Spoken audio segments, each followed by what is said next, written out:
146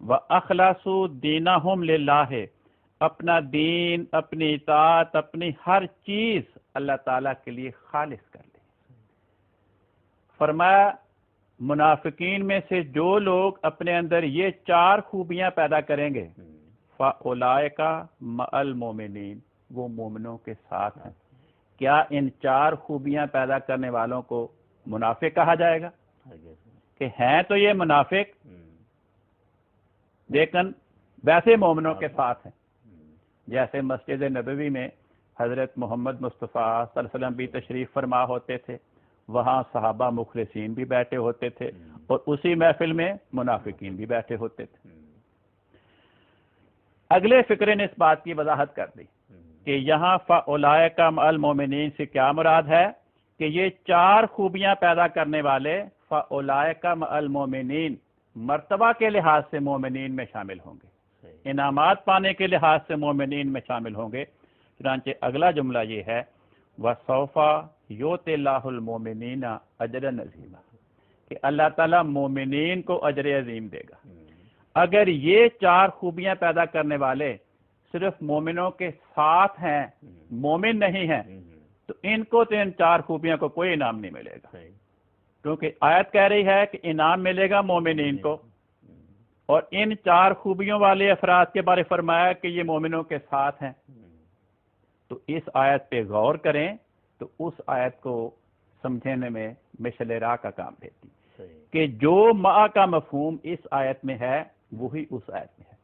بلکہ ایک اور جگہ میں عرض کروں جہاں پر ابلیس اور آدم اور فرشتوں کے سجدہ کا واقعہ بیان ہوا، ابلیس نے سجدہ نہیں کیا تھا، فرشتوں نے کر دیا۔ اللہ تعالیٰ اس مضمون کو ایک جگہ سورۃ ہجر میں فرماتا ہے ابا ان یکون مع الساجدین، کہ ابلیس نے سجدہ گزاروں کے ساتھ ہونے سے انکار کیا۔ ابا، ابلیس نے انکار کر دیا کس بات سے؟ ان یکون مع الساجدین، کہ سجدہ گزاروں کے ساتھ ہو۔ ساتھ تو وہ کھڑا تھا، فرشتوں نے سجدہ کر دیا، اس نے کیا، وہ ویسے کھڑے آ کر کے، تو ساتھ تو تھا، وہ زمانے کے لحاظ سے بھی وہ ساتھ تھا اور جگہ کے لحاظ سے بھی ساتھ تھا۔ تو پھر ساجدین کے ساتھ ہونے سے کیا انکار کیا؟ ساجدین میں شامل ہونے سے انکار کر دیا۔ اس نے آدم کو سجدہ کرنے والوں کے گروپ میں شامل ہونے سے انکار کر دیا، گویا سجدہ گزار بننے سے انکار کر دیا۔ چنانچہ یہی مضمون جو ابلیس کے بارے میں اللہ تعالیٰ نے سورۃ ہجر میں مع کے لفظ سے بیان کیا، اسی کو سورۃ آراف میں فرمایا لم یکم من الساجدین، لم یکم من الساجدین، کہ ابلیس سجدہ گزاروں میں سے نہیں تھا۔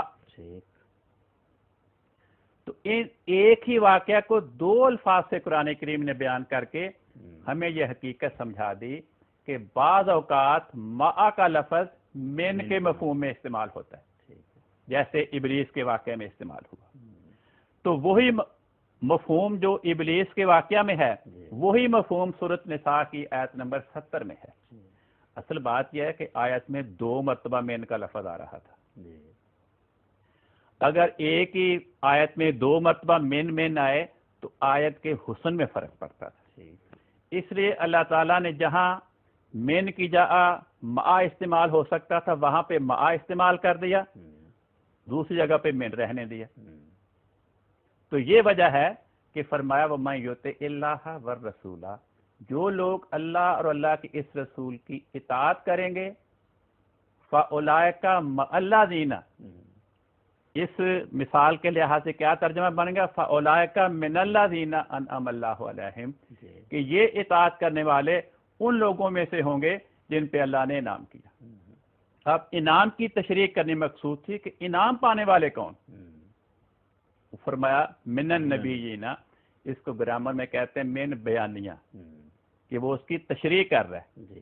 تو یہاں پر من کے بغیر گزارا نہیں تھا، تو ایک ہی فکرے میں ایک ہی آیت میں 2 مرتبہ من آئے تو کلام کا حسن وہ متاثر ہوتا تھا، اس لیے پہلی جگہ پہ من کی جگہ مع استعمال کر دیا اور دوسری جگہ پہ خدا تعالیٰ نے من رہنے دیا۔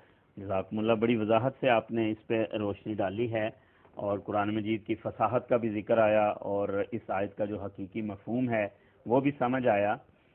بعض لوگ یہ کہتے ہیں کہ اس آیت میں تو صرف رفاقت کا ذکر ہے جو جنت میں ملے گی، امتیوں کے جو درجات ہیں، جو مقام ہے، اس کا اس آیت میں ذکر نہیں ہے، باقی بعض آیات میں قرآن مجید میں ذکر ہے کہ وہ صدیق ہوں گے یا شہید یا صالح ہوں گے۔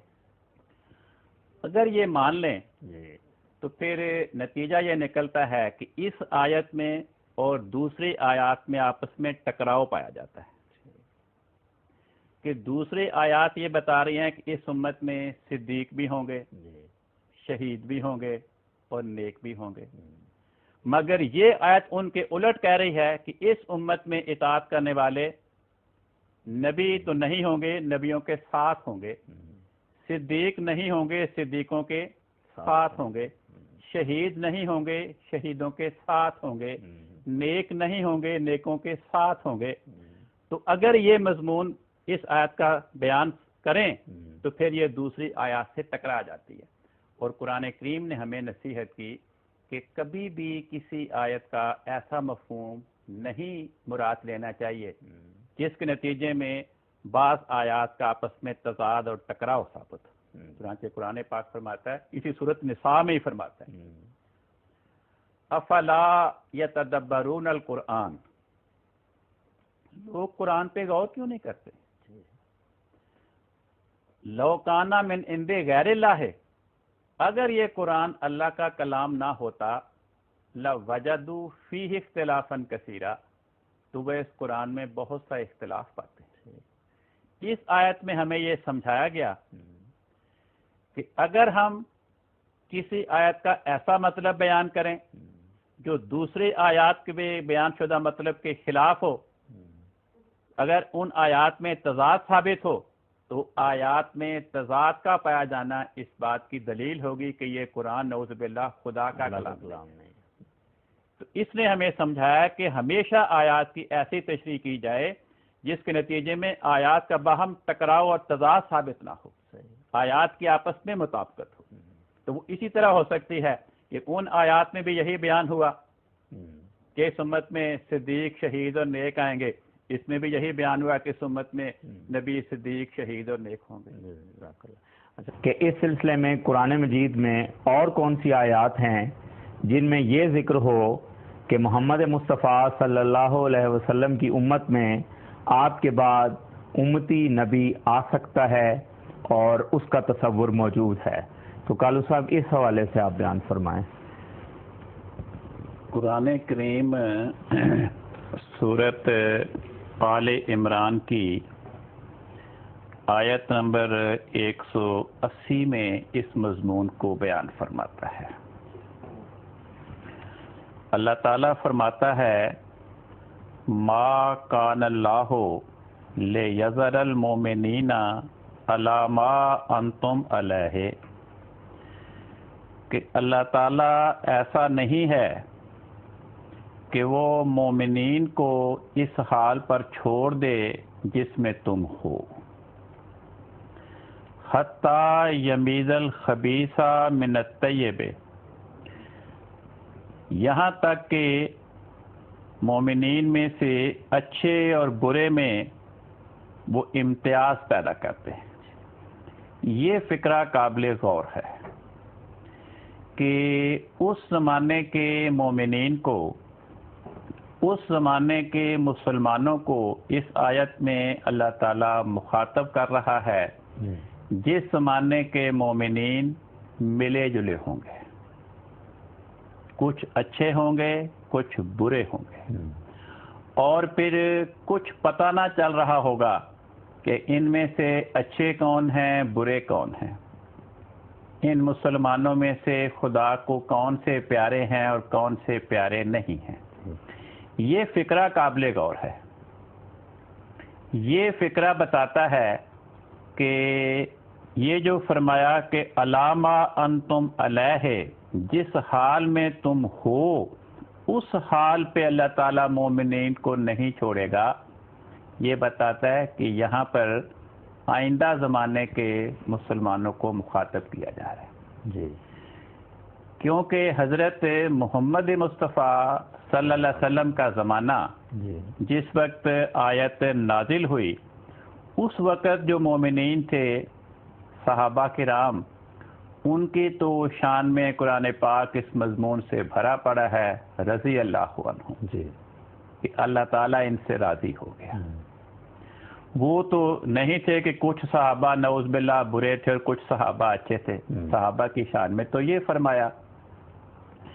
تو یہاں یہ پتہ چل رہا ہے کہ یہ صحابہ کے بارے میں ذکر نہیں ہو رہا. آئندہ زمانے کے مسلمان جو اچھے برے ملے جلے ہوں اور ایسا گڑبڑ معاشرہ ہو جائے کہ کچھ پتہ نہ چلے کہ کس کو ہم صحیح کہیں کس کو غلط کہیں, ان کا تذکرہ ہو رہا ہے. آگے فرمایا کہ جب ایسا زمانہ آئے گا وَمَا كَانَ اللَّهُ لِيُطْلِعَكُمْ عَلَى الْغَيْبِ, تو اللہ تعالیٰ کی یہ سنت نہیں ہے کہ وہ تم میں سے ہر آدمی کو غیب پر آگاہ کرے کہ فلاں اچھا ہے فلاں برا ہے, فلاں کا عقیدہ درست ہے فلاں کا عقیدہ غلط ہے. فرمایا پھر کیا طریقہ کار خدا تعالیٰ اختیار کرے گا؟ پیش گوئی فرمائی وَلَٰكِنَّ اللَّهَ يَجْتَبِي مِن رُّسُلِهِ مَن يَشَاءُ. جب مسلمانوں کا معاشرہ اچھے برے افراد پہ مشتمل ہوگا, مسلمان اچھے بھی ہوں گے برے بھی ہوں گے, تو پھر خدا تعالیٰ ان میں امتیاز پیدا کرنے کے لیے ان کو نتھار کر جدا جدا کرنے کے لیے جس رسول کو چاہے گا اس کا انتخاب کر لے گا. تو اس آیت میں یہ پیش گوئی کی گئی کہ جب امت محمدیہ کے افراد کا معاشرہ اچھے برے افراد پہ مشتمل ہوگا اور لوگ حیران پریشان ہوں گے کہ ہم کس کو صحیح مانیں کس کو غلط مانیں, تو پھر اللہ تعالیٰ کیا طریقہ کار اختیار فرمائے گا؟ ایک رسول کا انتخاب کرے گا. اس معاشرے میں سے جو لوگ رسول کو قبول کرتے چلے جائیں گے ان کا اچھا ہونا ثابت ہو جائے گا, اور جو برے ہوں گے وہ اس رسول کو قبول کرنے سے محروم رہ جائیں گے. تو اس آیت میں آئندہ امت محمدیہ کے اس زمانے میں جس میں اسلامی معاشرہ اس قسم کے افراد سے مشتمل ہوگا رسول کی بعثت کی پیش گوئی بیان کی گئی ہے. جی جزاکم اللہ. یہ بڑا واضح طور پر اس آیت سے یہی مستنبط ہوتا ہے کہ جب فرقہ بندی ہو جائے گی مختلف خیالات کے لوگ ہوں گے تو اس وقت پھر ان میں فیصلہ کرنے کے لیے کہ کون حق پر ہے خدا تعالیٰ نبی بھیجے گا, نبی منتخب کرے گا, نبی چنے گا, تو اس کے ذریعے پتہ لگے گا کہ کون ہیں جو سچے ہیں اور کون ان کے مخالف ہیں. ایک اور انداز سے بھی اس آیت پہ غور ہو سکتا ہے, وہ یہ کہ دوسرا مفہوم اس آیت کا یہ ہو سکتا ہے کہ اللہ تعالیٰ اس آیت میں ایک دائمی بنیادی اصول بیان فرما رہا ہے کہ جب بھی کسی نبی کی امت کے افراد جن پر مومنین کا لفظ اطلاق پاتا ہو, جب بھی کسی نبی کے ماننے والے آپس میں اچھے برے معاشرے کے افراد بن جاتے ہیں, اور جب بھی کسی نبی کی امت میں اس قسم کا بگاڑ اور زوال آتا ہے تو پھر خدا تعالیٰ کی سنت یہ ہے کہ اس نبی کی امت میں رسول مبعوث کیا کرتا ہے. تو اللہ تعالیٰ نے یہ ایک دائمی اصول بیان فرمایا. اگر تو ہماری امت میں ایسا زمانہ نہیں آئے گا جس میں امت کے افراد کچھ اچھے ہوں کچھ برے ہوں, تو پھر یہ اصول اور خدا کی یہ سنت ہماری امت پہ اطلاق نہیں پائے گی. لیکن اگر پیش گوئیاں بھی موجود ہیں کہ ہماری امت پر بھی ایسا معاشرہ آئے گا جس پر زوال کے حالات ہوں اور امت کے افراد اچھے برے ہوں, آپس میں اختلافات اور انتشار کی کیفیت ہو, تو پھر خدا تعالیٰ کی یہ دائمی سنت یہاں پر بھی جاری ہوگی, اور پھر ہماری امت میں گزشتہ امتوں کی سنتوں کے مطابق اللہ تعالیٰ رسول کی بعثت فرمائے گا. یہی وجہ ہے کہ حضرت محمد مصطفیٰ صلی اللہ علیہ وسلم نے بھی اپنی امت کو اپنے بعد مسیح نبی اللہ کے آنے کی بشارت دی. چنانچہ آپ نے فرمایا کیف انتم, اے مسلمانوں تمہاری حالت کتنی خطرناک ہوگی. پیش گوئی فرما دی کہ میری امت پر بھی خطرناک کیفیت آئے گی جیسے اس آیت میں بیان فرمایا. یہ نہیں فرمایا کہ لوگوں کی حالت خطرناک ہوگی. فرمایا اے میرے ماننے والو جب تمہاری حالت اتنی خطرناک ہوگی تم میں ابن مریم نازل ہوگا. کل بھی میں نے عرض کیا تھا کہ قرآن کریم نے یہ محاورہ ہمارے سامنے پیش فرمایا حضرت رسول پاک صلی اللہ علیہ وسلم کی پیدائش کا مضمون بیان کرنے کے لیے. فرمایا قد انزل اللہ الیکم ذکر الرسولا. یہ سورۃ طلاق کی آیت ہے. اللہ تعالیٰ فرماتا ہے اے لوگو اللہ تعالیٰ نے تمہاری طرف نصیحت کرنے والا رسول نازل کیا. کیا مطلب؟ نصیحت کرنے والا رسول پیدا کیا, نصیحت کرنے والا رسول مبعوث کیا. تو حضرت رسول پاک صلی اللہ علیہ وسلم نے آپ کی پیدائش اور آپ کی بعثت کے بارے میں اللہ تعالیٰ نے جو لفظ استعمال فرمایا تھا قرآن پاک میں, وہی لفظ آنے والے مسیح کے بارے میں استعمال فرمایا کہ تمہاری حالت کتنی خطرناک ہوگی جب تم میں مسیح ابن مریم نازل ہوگا, یعنی تم میں مسیح ابن مریم پیدا ہوگا یا مسیح ابن مریم مبعوث ہوگا. تو یہ لفظ نازل ہوگا یعنی پیدا ہوگا یا مبعوث ہوگا کا لفظ بتا رہا ہے کہ اس میں کسی ایسے مسیح کا ذکر نہیں ہو رہا جس کے بارے میں یہ کہا جائے کہ وہ زمین سے آسمان پر گیا اور آسمان سے پھر دوبارہ واپس آئے گا, کیونکہ واپسی کے لیے نزول کا لفظ نہیں ہوتا. جو آسمان پر گیا یا کہیں بھی گیا ہے, جس نے کہیں جا کر وہاں سے واپس آنا ہے, اس کے لیے عربی زبان میں رجوع کا لفظ استعمال ہوتا ہے, یا عود عین واو دال اس کا لفظ استعمال. وہ دونوں لفظ حدیث میں نہیں ہیں, بلکہ اگلا فقرہ یہ ہے فرمایا جب تم میں ابن مریم نازل ہوگا یعنی پیدا ہوگا مبعوث ہوگا فَأَمَّكُمْ وہی ابن مریم تمہاری رہنمائی کرے گا, تمہاری امامت کرے گا.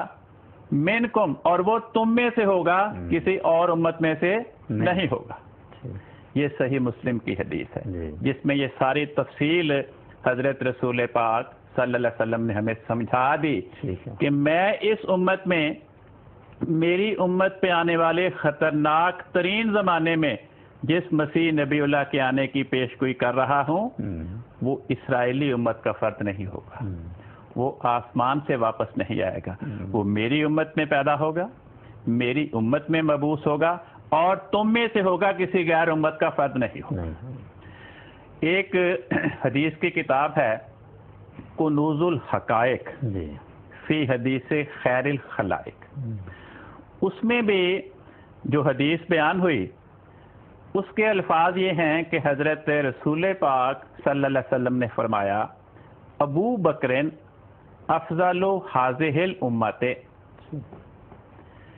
ابو بکر اس امت کے افراد میں سے سب سے افضل ترین فرد ہے.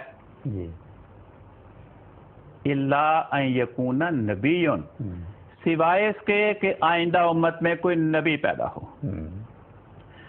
اگر ہماری امت میں کسی نبی نے پیدا ہونا ہی نہیں تھا تو حضرت رسول پاک صلی اللہ علیہ وسلم الا ان یکون نبی کے الفاظ استعمال نہ فرماتے. پھر حدیث کے الفاظ صرف اتنے ہی ہوتے کہ ابو بکر افضل هذه الامت, کہ ابو بکر اس امت کا افضل ترین فرد ہے. حضرت امام سیوطی رحمت اللہ علیہ نے ایک حدیث کا مجموعہ مرتب کیا, اس کا نام ہے الجامع الصغیر. اس میں بھی انہوں نے اسی مضمون سے ملتی جلتی اسی مضمون کی حدیث درج کی ہے, الفاظ اس سے ملتے جلتے ہیں, مضمون یہی ہے. اس کے الفاظ ہیں ابو بکر خیر الناس الا ان یکون نبی, کہ ابو بکر سب لوگوں میں سے بہترین انسان ہے سوائے اس کے کہ آئندہ کوئی نبی پیدا ہو. تو حضرت رسول پاک صلی اللہ علیہ وسلم نے بھی ہمیں نبی کے پیدا ہونے کی بشارت دی. کیونکہ جو لوگ یہ کہتے ہیں کہ جی مسیح نبی اللہ کے آنے کی بشارت دی اور وہ تو پہلی امت کا فرد ہے جو آپ کی آمد سے 600 سال پہلے پیدا ہو چکا, آسمان پہ زندہ بیٹھا, وہ آئے گا, اس خیال کی حضرت رسول پاک صلی اللہ علیہ وسلم نے تردید فرما دی. چنانچہ میں پہلے بھی عرض کر چکا ہوں کہ حدیث کی کتابوں میں سے سب سے اول نمبر کی حدیث کی کتاب جو تمام کتابوں میں مستند ترین سمجھی جاتی ہے، جس کے بارے میں محدثین کہتے ہیں یہ اصح الکتب بعد کتاب اللہ ہے، کہ اللہ تعالیٰ کی کتاب کے بعد یہ تمام کتابوں میں سے صحیح ترین کتاب ہے۔ اس میں 2 مضمونوں پہ مشتمل حدیثیں حضرت امام بخاری رحمۃ اللہ علیہ نے درج فرمائی۔ 5-6 مقامات پر یہ حدیث ہے کہ حضرت رسول پاک صلی اللہ علیہ وسلم فرماتے ہیں میں نے ابراہیم، موسیٰ اور عیسیٰ کو دیکھا۔ جہاں پر بھی حضرت عیسیٰ کے لفظ کے ساتھ ابراہیم اور موسیٰ یعنی گزشتہ انبیاء کا ذکر فرمایا، ہر حدیث میں صحیح بخاری میں موسیٰ اور ابراہیم کے ساتھ دیکھے جانے والے عیسیٰ کا رنگ سرخ بیان فرمایا، جو شامی نسل کا رنگ ہے کیونکہ وہ شامی تھے۔ 5-6 مقامات پہ امام بخاری نے صحیح بخاری میں یہ حدیث لکھی ہے کہ میری امت میں دجال میں نے دیکھا خانہ کعبہ کا طواف کر رہا ہوگا، اور اس کے پیچھے پیچھے مسیح دیکھا وہ بھی خانہ کعبہ کا طواف کر رہا ہے۔ تو 5-6 مقامات پر جہاں پر بھی دجال اور مسیح کا اکٹھا ذکر فرمایا، یعنی جس امت میں آنے والے مسیح کا ذکر فرمایا، اس کا ہر مقام پہ صحیح بخاری کی حدیث میں گندمی رنگ بیان کیا جائے۔ تو حضرت رسول پاک صلی اللہ علیہ وسلم نے گزشتہ آنے والے مسیح کا رنگ سرخ بیان کر کے اور اپنی امت میں دجال کے مقابلے کے لیے آنے والے مسیح کا رنگ گندمی بیان کر کے ہمیں سمجھا دیا کہ جو میری امت میں مسیح آئے گا میرے دین کی خدمت کے لیے، وہ سرخ رنگ کی قوم کا فرد نہیں ہوگا، خواہ اس کو کوئی زندہ مانے یا فوت شدہ مانے، یہ علیحدہ بات ہے، الگ مسئلہ۔ لیکن یہ آپ نے ہمیں سمجھا دیا کہ وہ سرخ رنگ کی قوم میں جو مسیح آیا تھا جس کا رنگ سرخ تھا، سرخ رنگ کی قوم کا فرد ہونے کی بنا پر وہ میری امت میں نہیں آئے گا۔ میری امت میں کون سا مسیح آئے گا؟ جس کا رنگ گندمی ہوگا۔ تو یہ فرق بیان کر کے آپ نے ہمیں سمجھا دیا کہ میری امت میں آنے والا مسیح پیدا ہوگا، نہ کہ اسرائیلی امت کا فرد یہاں پہ میرے دین کی خدمت کے لیے آئے گا۔ ٹھیک ہے، بڑی واضح بات ہو گئی ہے۔ تو محترم مولانا صاحب، اس کے علاوہ قرآن کریم میں اور بھی کئی آیات ہوں گی، تو کوئی میں چاہتا ہوں کہ ناظرین کے استفادہ کے لیے کوئی اور آیت بھی آپ بیان فرمائیں جس میں امت محمدیہ میں نبی کے آنے کا ذکر موجود ہو۔ حضرت مسیح موعود علیہ السلام نے فرمایا ہے صاف دل کو کثرت اعجاز کی حاجت نہیں، ایک نشان کافی ہے کر دل میں ہو خوف کردگار۔ ایک خوف خدا رکھنے والے انسان کو مسئلہ سمجھنے کے لیے تو اللہ کے کلام میں سے اگر ایک ہی فکرہ مل جائے، سمجھ آ جائے تو وہ کافی ہے، لیکن مزید پتہ نہیں کس کو کون سی آیت کس کے دل میں اتر جائے۔ میں ایک اور آیت عرض کرتا ہوں، یہ میرے سامنے سورت حج ہے، سورت حج کا آخری رکوع ہے۔ اس میں اللہ تعالیٰ فرماتا ہے اپنی صفات بیان کر رہا ہے کہ میری کیا صفات ہیں، میں کیا کیا کرتا ہوں، وہ کس کے بالمقابل؟ دوسرے شریکوں کے بالمقابل موازنہ فرماتا ہے کہ میرے علاوہ جن کو تم میری خدائی میں شریک قرار دیتے ہو ان کے اندر یہ خامیاں ہیں، ان کے بالمقابل میرے اندر یہ خوبیاں ہیں۔ چنانچہ آخری رکوع میں اللہ تعالیٰ فرماتا ہے یا ایھا الناس ضرب مثل، اے لوگو ایک اہم مثال بیان کی جا رہی ہے، فاستمعوا لہ، اس مثال کو غور سے توجہ سے سنو۔ فرمایا ان الذین تدعون من دون اللہ، یقیناً وہ لوگ جنہیں تم اللہ کے سوا پکارتے ہو، لن یخلقوا ذبابا، ان کا حال یہ ہے کہ وہ ہرگز ایک مکھی بھی نہ بنا سکیں گے، وَلَوِ اجْتَمَعُوا لَهُ، خاص سارے کے سارے معبود اکٹھے ہو جائیں، جن جن کو بھی خدا کا شریک کہا جاتا ہے وہ سارے جمع ہو جائیں، سارے مل کر ایک مکھی بھی نہیں بنا سکتے۔ آگے بڑی عجیب بات بیان فرمائی، فرمایا وَإِن يَسْلُبْهُمُ الذُّبَابُ شَيْئًا، اگر کوئی مکھی ان معبودوں سے، خدا کے بنائے ہوئے ان شریکوں سے کوئی چیز چھین لے، فرمایا لا یستنقذوہ منہ، یہ سارے معبود مل کر بھی اس مکھی سے اپنی چھینی ہوئی چیز نہیں لے سکتے۔ چنانچہ فرمایا ضعف الطالب والمطلوب، ان معبودوں سے فیض طلب کرنے والا کتنا کمزور اور بے بس ہے، والمطلوب، اور یہ معبود اور یہ شریک جن سے مشرکین فیض طلب کرتے ہیں وہ بھی بڑے کمزور ہیں۔ فرمایا ما قدر اللہ حق قدرہ، یہ جو اللہ کے شریک تسلیم کرتے ہیں انہوں نے اللہ کا صحیح قدر نہیں کیا، یہ ان کی خامیاں بیان کی۔ اس کے بالمقابل اللہ تعالیٰ اپنی خوبیاں بیان کرتا ہے، جنہیں تم خدا کا شریک بناتے ہو، خدا تسلیم کرتے ہو، ان کا تو یہ حال ہے، میں کیا ہوں؟ فرمایا ان اللہ لقوی عزیز، اللہ تعالیٰ طاقتور بھی ہے اور کامل غلبے والا بھی ہے۔ اگر اللہ تعالیٰ طاقتور اور غلبے والا ہے تو جو طاقتور اور غلبے والے اللہ سے مانگے گا اس کو کوئی پریشانی نہیں، جو طاقتور اور کامل غلبے والے اللہ کے ساتھ دوستی اور تعلق باندھے گا اسے بھی پھر کوئی پریشانی نہیں۔ فارسی میں کہتے ہیں یار غالب شو کہ تا غالب شوی، طاقتور کے دوست بن جاؤ تاکہ تم غالب آؤ دوسرے پہ۔ وہی مضمون جو اس فارسی کے مصرے میں بیان ہوا وہ معلوم ہوتا ہے اسی آیت سے کسی نے استنباط کیا۔ تیسری خوبی کیا بیان کی؟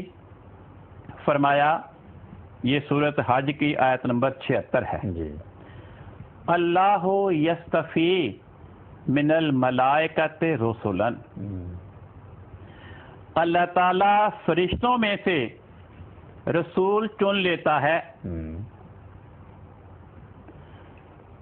اس آیت میں استمرار پایا جاتا ہے، اس کو گرامر کی اصطلاح میں کہتے ہیں استمرار تجددی، کہ فعل مضارع کے صیغے میں بسا اوقات ماضی کا زمانہ بھی شامل ہوتا ہے، حال کا زمانہ بھی شامل ہوتا ہے اور مستقبل کا زمانہ بھی شامل ہوتا ہے، یعنی یہ ایسا کام ہے جو ماضی میں شروع ہوا، حال میں بھی ہو رہا ہے اور مستقبل میں بھی ہوتا چلا جائے گا۔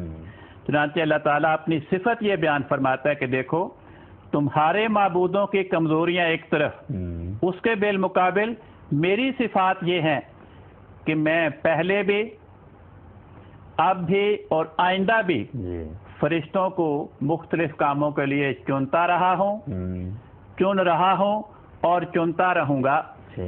آگے فرمایا صرف فرشتوں میں سے نہیں، وَمِنَ النَّاسِ، انسانوں میں سے بھی تمہیں اپنا پیغام پہنچانے کے لیے میں رسول چنتا رہا ہوں، زمانہ ماضی میں، آئندہ بھی چنتا رہوں گا۔ فرمایا ان اللہ سمیع بصیر، میری ایک خوبی یہ ہے ان اللہ سمیع بصیر، میں تمہاری باتیں تمہاری دعائیں سننے والا ہوں، بصیر تمہارے حالات کو دیکھنے والا ہوں، تمہارے حالات کو دیکھنے کے نتیجے میں میں فیصلہ کرتا ہوں کہ مجھے رسول بھیجنا ہے یا نہیں بھیجنا، کب بھیجنا ہے، کہاں بھیجنا ہے، کس کو بھیجنا ہے۔ آگے پھر فرمایا یعلم ما بین ایدیہم وما خلفہم، وہ لوگوں کے جو سامنے ہے اور جو ان کے پیچھے ہے اسے بھی جانتا ہے۔ یہاں بھی استمرار تجددی ہے کہ تمہارے سامنے جو ہے، جو تمہارے پیچھے ہے، میں اس کو پہلے بھی جانتا تھا، اب بھی جانتا ہوں اور آئندہ بھی جانتا رہوں گا۔ وَإِلَى اللَّهِ تُرْجَعُ الْأُمُورُ، اور تمام معاملات کا انجام اللہ تعالیٰ کی طرف ہی لوٹایا جاتا ہے۔ تو اللہ تعالیٰ جھوٹے معبودوں اور خدائی کے شریک قرار دیے جانے والے دوسرے شریکوں کی کمزوریاں بیان کر کے ان کے بالمقابل اپنی صفات میں سے ایک صفت یہ بیان فرماتا ہے کہ میں فرشتوں میں سے مختلف امور کی انجام دہی کے لیے اپنے رسول چنتا رہا ہوں اور آئندہ بھی چنتا رہوں گا. اور اسی جملے پہ اگلا لفظ بیان فرمایا وَمِنَ النَّاسِ، اور انسانوں میں سے بھی میں اپنے رسول چنتا رہا ہوں اور چنتا رہوں گا. تو اس میں مستقبل کا صیغہ بیان کر کے استمرار تجددی کے رنگ میں اس مضمون کو بیان کر دیا گیا کہ جو کام میں شروع سے کرتا چلا آ رہا ہوں یہ آئندہ بھی کرتا رہوں گا. صحیح ہے. اچھا مولانا صاحب، بعض لوگ یہ کہتے ہیں کہ یہاں یہ اگرچہ مضارع کا صیغہ ہے جو حال اور استقبال کے معنی دیتا ہے، لیکن بعض اوقات مضارع کا صیغہ ہوتا ہے لیکن اس سے پہلے کانا لگ جائے یا کانا محذوف ہو تو وہ پھر ماضی استمراری کا معنی دیتا ہے کہ خدا پہلے تو ایسے کیا کرتا تھا، آئندہ کا اس میں ذکر نہیں ہوتا. مثال کے طور پر مثلا کہتے ہیں کہ قرآن مجید میں آیا کذالک نری ابراہیم ملکوت السماوات، کہ ہم نے ابراہیم کو ہم دکھایا کرتے تھے آسمانوں کی بادشاہت، تو اب تو نہیں اللہ تعالیٰ دکھاتا، آئندہ نہیں دکھائے گا، ابراہیم تو فوت ہو گئے. اس بارے میں آپ بیان فرمائیں. بات یہ ہے کہ سب سے پہلے اس آیت کے الفاظ پہ غور فرمائیں. یہ نہیں فرمایا کہ اللہ کانا یستفی. ٹھیک ہے. جب اللہ تعالیٰ نے اس آیت میں یستفی فعل مضارع سے پہلے کانا کا لفظ نہیں رکھا، جس کی وجہ سے اس کو ماضی استمراری کے مفہوم میں کہا جائے کہ یہ پہلے ہوتا تھا آئندہ نہیں ہوگا، تو ہمیں کیا حق پہنچتا ہے؟ رہ گئی یہ بات کہ یہ کہا جاتا ہے کہ یہاں پر فعل مضارع سے پہلے ماضی استمراری کی جو علامت لفظ کانا ہوتا ہے وہ محذوف ہے. بھی محذوف ہر جگہ نہیں ہوتا. محذوف ہونے کے لیے وہاں پہ کوئی نہ کوئی دلیل موجود ہوتی ہے. ٹھیک ہے. بغیر دلیل کے اگر ہر جگہ کوئی لفظ محذوف ماننا شروع کر دیں تو اتنا اندھیر مچے گا. مثلا ہم کلمہ پڑھتے ہیں لا الہ الا اللہ، اگر کوئی پادری کہہ دے کہ یہاں پر محذوف ہے اور جملہ یوں ہے لا الہ الا ابن اللہ، ابن اللہ کے سوا کوئی معبود نہیں، تو ہم کیا کہیں گے اسے؟ وہ کہے گا جی محذوف کا قاعدہ ہے. بھئی محذوف وہاں ہوتا ہے جہاں محذوف وہاں پہ مانے بغیر فکرے کا مفہوم کوئی نہ بن رہا ہو. وہ جو آیت آپ نے سنائی کہ اس آیت کے بارے میں لوگ کہتے ہیں، واقعی اس آیت میں کذالک نری فعل مضارع سے پہلے انا یعنی کانا کا جمع متکلم کا صیغہ وہاں پہ محذوف ہے. کیوں محذوف ہے؟ اس لیے کہ حضرت ابراہیم علیہ السلام فوت ہو گئے ہیں. ان کی وفات اس بات کی دلیل بن گئی کہ کذالک نری ابراہیم کی آیت میں زمانہ مستقبل شامل نہیں ہے. تو اس آیت میں کیا دلیل ہے؟ سوائے اس کے یہ کہیں کہ ہماری مرضی ہے، اور تو کوئی نہیں. دوسرا دیکھیں، اگر تو قرآن کریم کہتا، کیونکہ آیت میں اللہ تعالیٰ نے ترکیب الفاظ کی ایسی رکھی ہے کہ کوئی جو بھی پبلک کو دھوکہ دینے کی کوشش کرے اس کا دھوکہ کامیاب نہیں ہو سکتا. اللہ تعالیٰ نے یہ نہیں فرمایا کہ اللہ یستفی من الناس رسولا، کہ اللہ تعالیٰ انسانوں میں سے رسول چنے گا.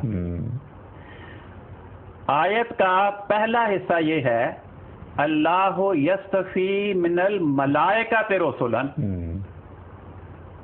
تو جو بھی تشریح اس جملے کی کرنی ہے وہی تشریح ومن الناس کے الفاظ کی ہوگی، کیونکہ اللہ یستفی من الملائکۃ رسولا اور من الناس کے درمیان واو عطف کی ہے. عربی زبان میں کہتے ہیں کہ جب واو عاطفہ آتی ہے تو جو مفہوم پہلے جملے کا ہوتا ہے وہی بعد والے کا ہوتا ہے. اگر اس آیت میں یستفی سے پہلے کانا محذوف مانے یعنی ماضی استمراری ہو تو ماضی استمراری کا مطلب یہ ہوتا ہے کہ ایسا کام جو پہلے ہوتا تھا اب نہیں ہو رہا، آئندہ بھی نہیں ہوگا. یہ بات قرآن کریم اور احادیث کی تعلیمات کے خلاف. کیوں؟ حدیث شریف میں لکھا ہے کہ جب فجر کا وقت ہوتا ہے 2 فرشتے آسمان سے آتے ہیں ہر انسان کے پاس اس کے اعمال کی نگرانی کے لیے. ان کو کون بھیجتا ہے؟ اللہ تعالیٰ. اور وہ عصر کی نماز تک اس کے ساتھ رہتے ہیں. عصر کی نماز کے وقت یہ 2 فرشتے واپس چلے جاتے ہیں اور نئے 2 فرشتے ہر انسان کے پاس اس کے اعمال کی نگرانی کے لیے خدا بھیج دیتا ہے. تو حدیث تو ہمیں یہ بتا رہی ہے کہ اللہ تعالیٰ کا فرشتوں کو بھیجنے کے بارے میں یہ اصول ہے کہ ہر انسان کے پاس صبح 2 فرشتے آ رہے ہیں، 2 واپس جا رہے ہیں. ہر انسان کے پاس عصر کے وقت 2 فرشتے آ رہے ہیں اور صبح والے واپس جا رہے ہیں. اور قیامت تک یہ واقع ہوتے چلے جانے. یہ تو نہیں فرمایا کہ جو پہلے لوگ تھے ان کے اعمال کی نگرانی کے لیے تو فرشتے آیا کرتے تھے، آئندہ نہیں آئیں گے میری امت میں، بلکہ قرآن کریم نے بھی اس مضمون کو بیان فرمایا. قرآن کریم سورۃ یونس میں اسی مضمون کو بیان کرتے فرماتا ہے اِنَّ رُسُلَنَا یکتبون ما تمکرون. اے کفار، ہمارے بھیجے ہوئے رسول یعنی ہمارے بھیجے ہوئے فرشتے وہ تم جتنی تدبیریں کرتے ہو، جو بھی اسلام کے خلاف برے منصوبے باندھتے ہو اور برے کام کرتے ان کو لکھ رہے ہیں. وہی جو حدیث میں مضمون بیان ہوا وہ اس آیت میں بیان ہوا. سورۃ زخرف میں خدا تعالیٰ فرماتا ہے بلا وَرُسُلُنَا لَدَيْهِمْ یکتبون. ہمارے بھیجے ہوئے رسول یعنی ہمارے بھیجے ہوئے فرشتے جو اعمال کو ریکارڈ کرنے کے لیے مقرر کیے جاتے ہیں، جو انسانوں کے اعمال لکھنے کے لیے بھیجے جاتے ہیں، وہ ان کے پاس بیٹھے ان کے اعمال لکھ رہے ہیں. تو قرآن کریم تو یہ بیان فرما رہا ہے کہ اللہ تعالیٰ کا فرشتوں کو دنیا میں بھیجنے کا اصول، اللہ تعالیٰ کا فرشتوں کو انسانوں کے پاس بھیجنے کی سنت یہ ماضی استمراری میں نہیں تھی، اب بھی ہے اور آئندہ بھی جاری رہے گی. بلکہ ایک اور بڑی سیدھی سی بات عرض کروں، سورۃ القدر اس میں لیلۃ القدر کی بڑی عظمت اور فضیلت بیان کی. اس لیلۃ القدر میں کیا ہوتا ہے؟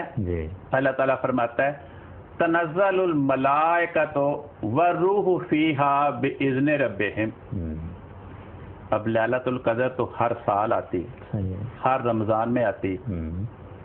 تو کیا فرمایا کہ میری امت میں ہر سال ہر رمضان میں جب لیلۃ القدر آئے گی تو ہر سال میری امت میں رمضان کے مہینے میں آنے والی لیلۃ القدر میں کیا ہوگا؟ تنزل الملائکۃ، فرشتے اترا کریں گے، والروح فیہا، اور جبریل اترا کرے گا باذن ربہم، اللہ کے حکم سے.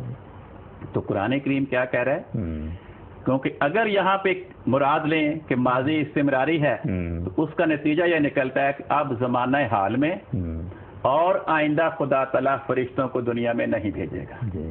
تو یہ آیات اور ان آیات سے مضمون استنباط کر کے جو حضرت رسول پاک صلی اللہ علیہ وسلم نے ہمیں سمجھایا کہ ہر انسان کے اعمال کو تحریر کرنے کے لیے فجر کے وقت 2 فرشتے آتے ہیں، وہ عصر کے وقت چلے جاتے ہیں، اگلے 2 فرشتے ہر انسان کے پاس عصر کے وقت آ جاتے ہیں اور فجر کو وہ چلے جاتے ہیں، نئے آ جاتے ہیں. یہ سمجھا دیا گیا کہ یہ کہنا کہ فرشتوں کو بھیجنے کا اصول ماضی استمراری یعنی پہلے زمانے میں تھا، اب نہیں ہے، آئندہ نہیں ہوگا، یہ درست نہیں ہے.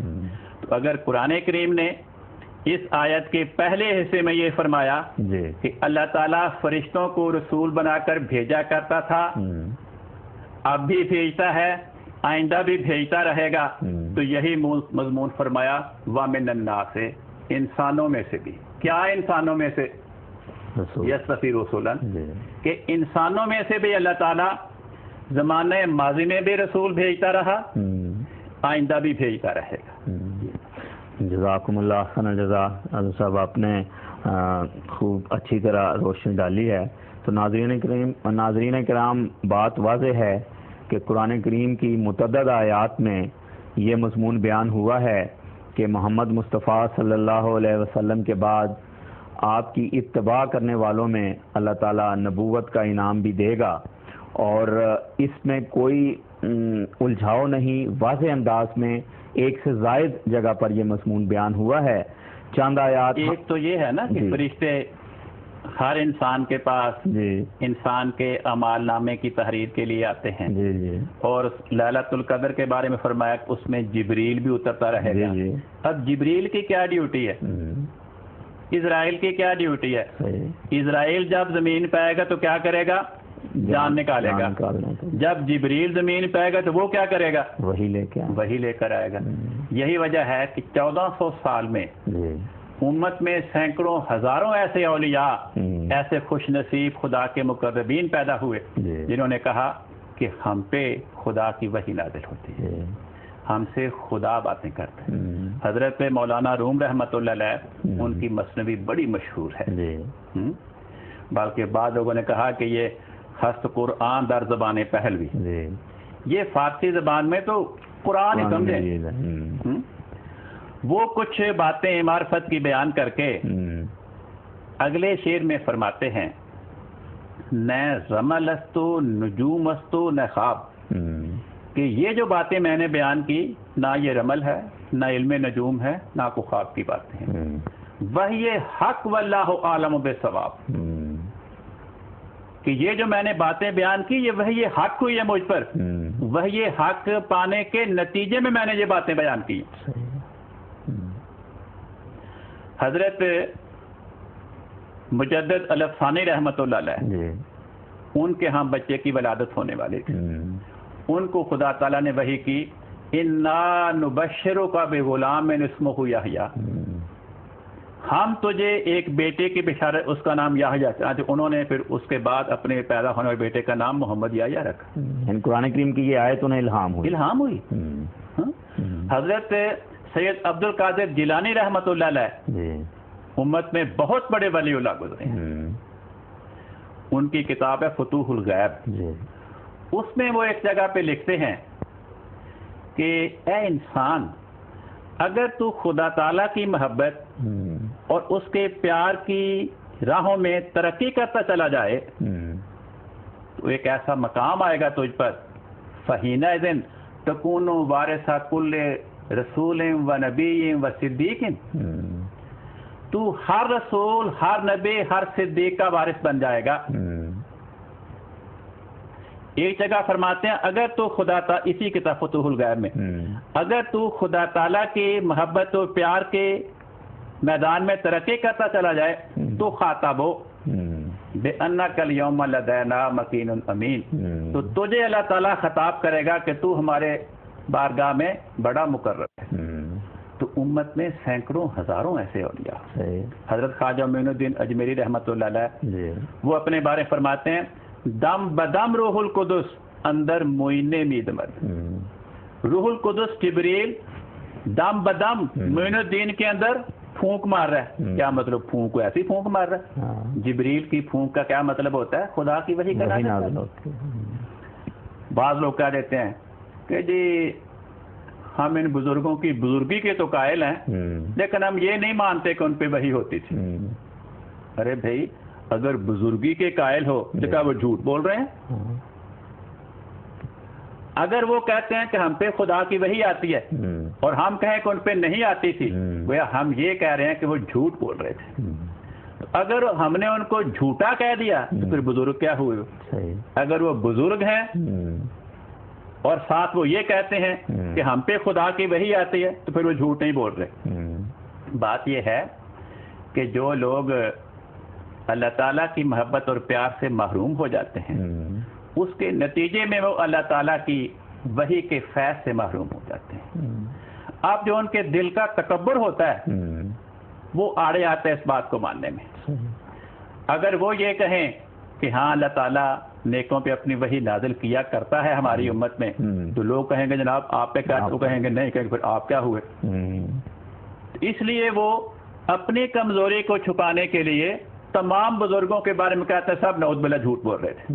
بھئی آپ یہ تو کہہ سکتے ہیں کہ فلاں بزرگ کو فلاں مسئلہ سمجھنے میں غلطی لگ گئی، ٹھیک ہے، یہ تو شریعت کہتی ہے کہ غلطی لگ سکتی ہے، آپ ان کی کسی تفسیر سے اختلاف کرنے کا حق رکھتے ہیں، ان کی رائے سے، ان کے فتوے سے اختلاف کرنے کا حق رکھتے ہیں، لیکن اگر وہ ایک مشاہدہ بیان کریں اور اس بات کا تذکرہ کریں کہ ہم پہ خدا کی وحی اترتی ہے، اب یہ وہ کسی آیت یا حدیث کی تشریح نہیں کر رہے، وہ کوئی فتویٰ نہیں بیان کر رہے، وہ اپنے بارے میں ایک مشاہدہ بیان کر رہے ہیں کہ ہمارے ساتھ خدا کا سلوک یہ ہے کہ ہم پہ خدا کی وحی اترتی ہے۔ اگر ہم نے ان کو بزرگ ماننا ہے تو اس بات کو ماننا پڑے گا۔ صحیح۔ سوال یہ ہے کہ ہم 3-4 آیات پہ گفتگو کر چکے ہیں جن سے یہ واضح ہوتا ہے کہ امت محمدیہ میں نبوت کا دروازہ کھلا ہے، تو اس جو پچھلے پروگرام میں جو آیات پیش ہو چکی ہیں ان کے علاوہ کوئی اور آیت بھی ہے جو اس سلسلے میں آپ پیش کرنا چاہیں گے؟ جی، اللہ تعالیٰ سورت آل عمران میں ایک مضمون بیان فرماتا ہے، وہ میں آپ کو سناتا ہوں۔ یہ سورت آل عمران کی آیت نمبر 82 ہے۔ فرمایا وَإِذْ أَخَذَ اللَّهُ مِيثَاقَ النَّبِيِّينَ، کہ اللہ تعالیٰ نے نبیوں سے ایک پختہ عہد لیا تھا۔ عہد یہ تھا کہ لما آتیتکم من کتاب و حکمت، کہ میں نے تمہیں کتاب اور حکمت میں سے کچھ حصہ دیا ہے تمہارے زمانے کی ضروریات کے مطابق۔ ثم جاءکم رسول مصدق لما معکم، پھر اگر کوئی ایسا رسول تمہارے پاس آئے جو اس کلام کی تصدیق کرنے والا ہو جو تمہارے پاس پہلے سے موجود ہے، تو تم نے فرمایا 2 کام کرنے ہیں۔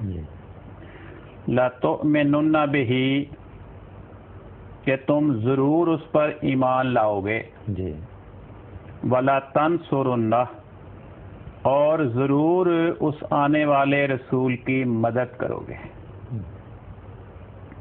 قالا، اللہ تعالیٰ نے فرمایا اَأَقْرَرْتُمْ، اے نبیو کیا تم میرے ساتھ اس عہد کو پورا کرنے کا اقرار کرتے ہو؟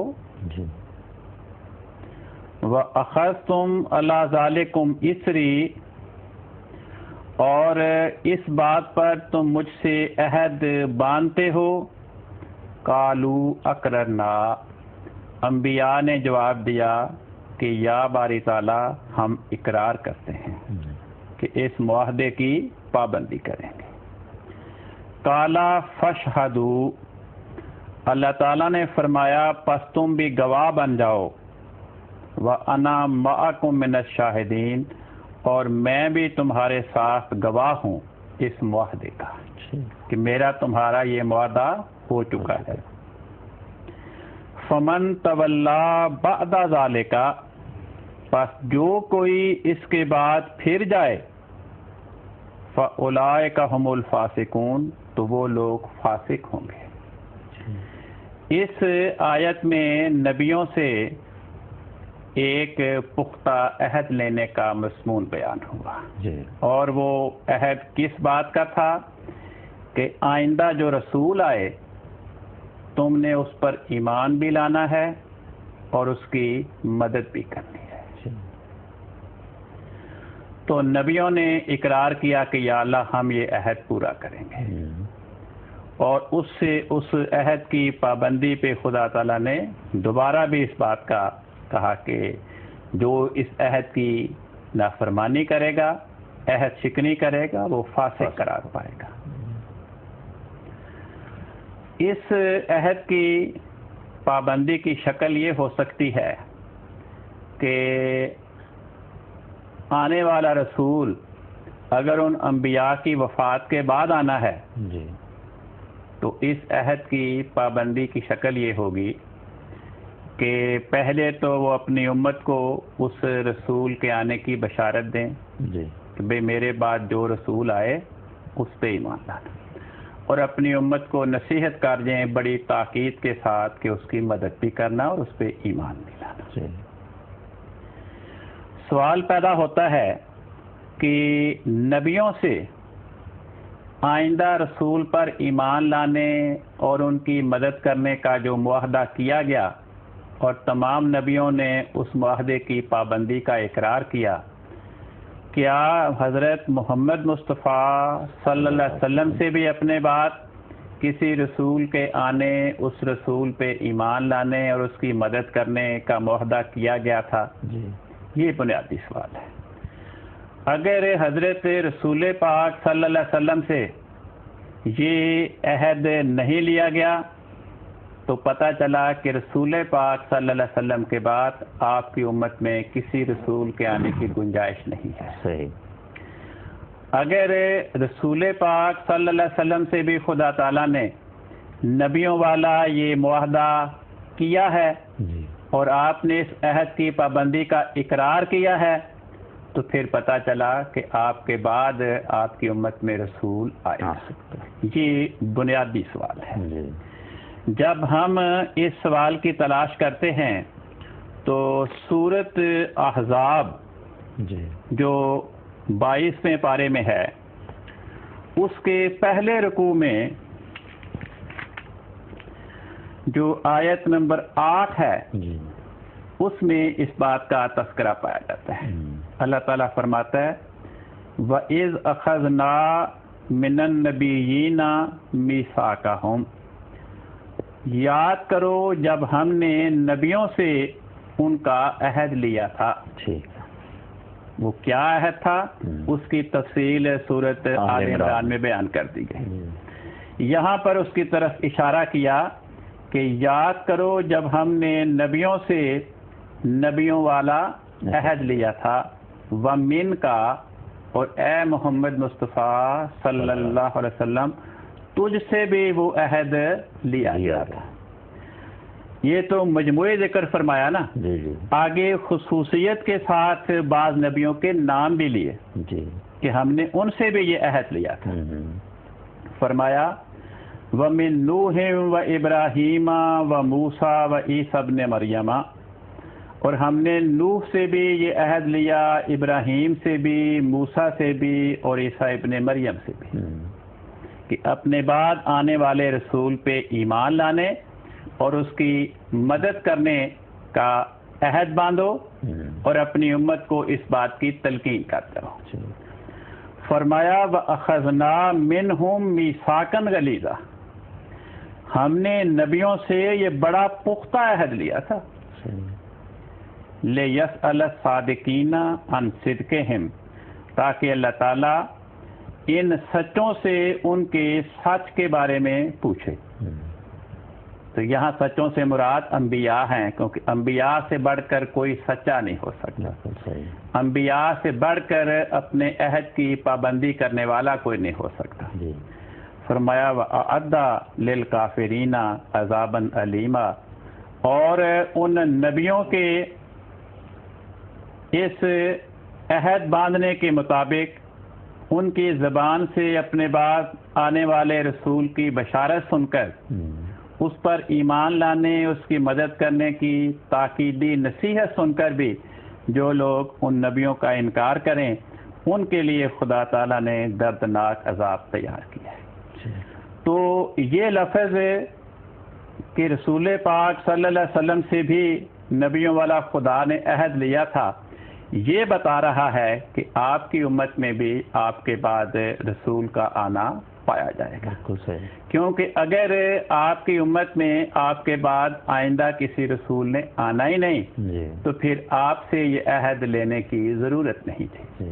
چنانچہ یہ نبیوں کا میثاق قرآن کریم میں صرف 2 مرتبہ یہ لفظ آیا ہے۔ ایک تو یہ آیت سورۃ احزاب کی آیت نمبر 8، اس میں الفاظ ہیں وَإِذْ أَخَذْنَا مِنَ النَّبِيِّينَ مِيثَاقَهُمْ، کہ ہم نے نبیوں سے میثاقہم، نبیوں کا عہد لیا۔ اس میں تفصیل نہیں بیان کی گئی کہ وہ کیا تھا. جی. تو سورت آل عمران میں فرمایا وَإِذْ أَخَذَ اللَّهُ مِيثَاقَ النَّبِيِّينَ، اللہ تعالیٰ سے نبیوں سے پختہ عہد لیا. تو وہاں تفصیل بیان کرتی کہ نبیوں سے یہ عہد لیا. ٹھیک ہے. مولانا صاحب یہ بیان فرمائیں، بعض لوگ یہ کہتے ہیں کہ یہ جو سورہ احزاب کی آیت آپ نے پیش کی ہے کہ اس میں سورہ آل عمران کی آیت کا مضمون بیان ہوا ہے، وہ کہتے ہیں بات یہ نہیں ہے، یہ جو سورہ احزاب کی آیت ہے اس میں تو وہ مضمون بیان ہوا ہے جو سورہ شورا کی اس آیت میں ہے جہاں اللہ تعالیٰ نے نبیوں کو یہ وصیت کی تھی کہ تم دین کو قائم کرو اور تفرقے میں نہ پڑو. تو وہ کہتے ہیں یہ تعلق ہے، وہ جو آپ نے تعلق بنایا وہ نہیں ہے درست. بات یہ ہے کہ اگر تو سورت شورا کی آیت میں یہ ذکر ہے کہ ہم نے نبیوں کے ساتھ یہ عہد باندھا تھا کہ دین کو قائم کرو اور تفرقہ نہ کرو، اور انہوں نے بھی اس عہد کے پورا کرنے کا اقرار کیا تھا، تو پھر یہ تشریح قابل قبول اور قابل تسلیم ہو سکتی ہے. کیونکہ سورت احزاب کی آیت ہے جس میں رسول پاک صلی اللہ علیہ وسلم سے بھی عہد لینے کا ذکر ہے، اس میں یہ نہیں کہا گیا کہ ہم نے نبیوں کو وصیت کی تھی اور تجھ کو بھی وصیت کی ہے. وہاں تو معاہدے کا ذکر ہے. معاہدہ اور چیز ہے، وصیت اور چیز ہے. اس لیے جو بعض مفسرین یہ کہتے ہیں کہ سورت احزاب میں جس میثاق کا ذکر ہے اس سے مراد میثاق النبیین نہیں بلکہ وصیت والی بات ہے، وہ ان کی بات قابل قبول نہیں ہو سکتی. کیونکہ اگر خدا تعالیٰ نے ایک بات کو میثاق کے لفظ سے بیان فرمایا اور ایک بات کو وصیت کے لفظ سے بیان فرمایا، تو اللہ تعالیٰ کا دو مختلف الفاظ سے اس مضمون کو بیان کرنا ہی اس بات کی دلیل ہے کہ وہ اور چیز ہے، یہ اور چیز ہے. کیونکہ وصیت کے معنی ہیں کسی کو تاکید کے ساتھ کسی بات کی نصیحت کرنا. معاہدہ بالکل اور چیز ہے. معاہدہ ہوتا ہے فریقین کا، کہ ایک فریق ایک بات اس کے سامنے پیش کرتا ہے، دوسرا فریق اس کے ساتھ یہ معاہدہ کرتا ہے کہ ہاں میں اس بات کو کروں گا. تو جس بات میں یہ شکل نہ پائی جائے اس کو معاہدہ نہیں کہتے. اس کو آپ نصیحت کہہ سکتے ہیں، حکم کہہ سکتے ہیں، وصیت کہہ سکتے ہیں. اب ہمیں دیکھنا یہ پڑے گا کہ اللہ تعالیٰ نے اس میں کیا فرمایا. اگر تو اللہ تعالیٰ نے یہ فرمایا کہ ہم نے نبیوں کو تاکید کی تھی، وصیت کی تھی، اور اے محمد مصطفیٰ صلی اللہ علیہ وسلم تجھے بھی تاکید کیا، تو پھر ان کی بات قابل قبول ہو سکتی ہے. لیکن اللہ تعالیٰ نے تو اس میں میثاق النبیین کا لفظ رکھا ہے. اس لیے جس آیت میں یہ خدا نے فرمایا وَإِذْ أَخَذْنَا مِنَ النَّبِيِّينَ مِيثَاقَهُمْ، کہ ہم نے نبیوں سے نبیوں کا میثاق لیا، وَمِنْ کا، اور اے محمد مصطفیٰ صلی اللہ علیہ وسلم تجھ سے بھی نبیوں کا میثاق لیا.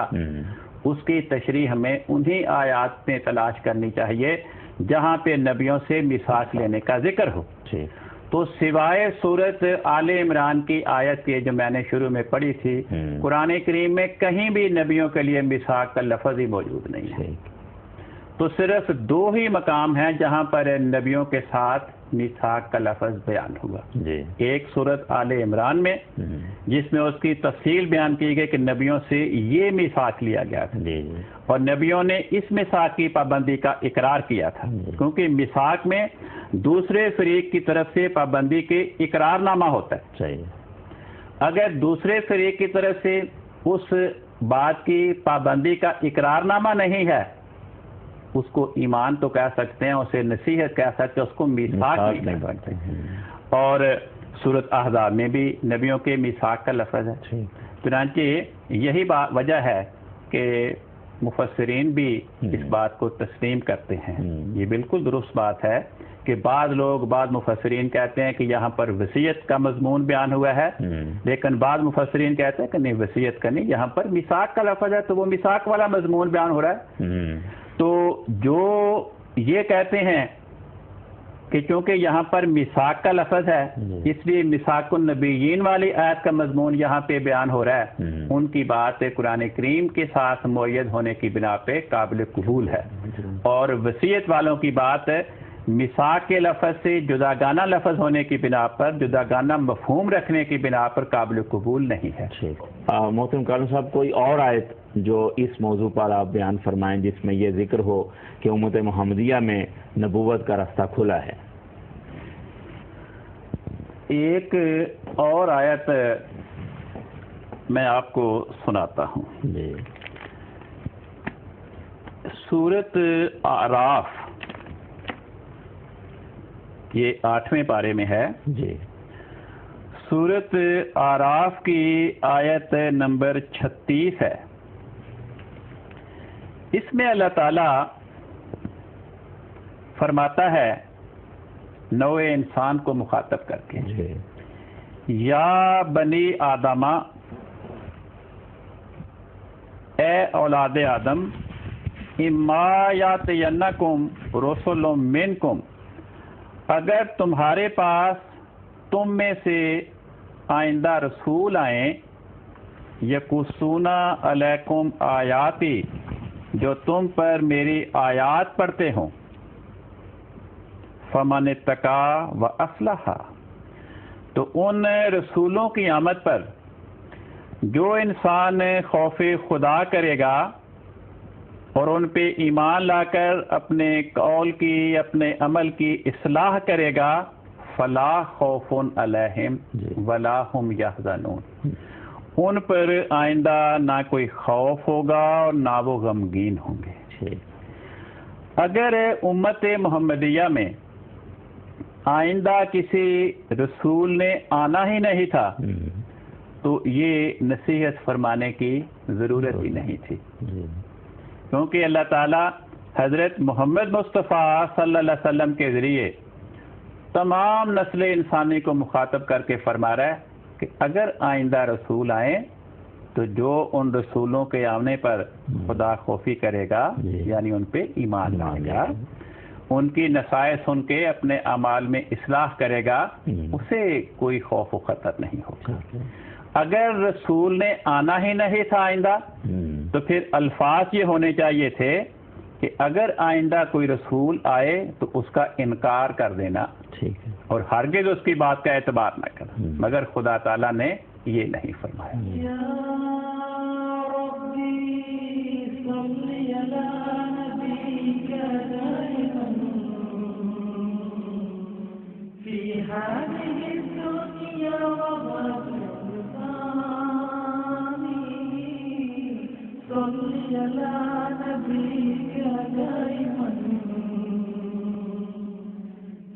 هذه الدنيا وباطل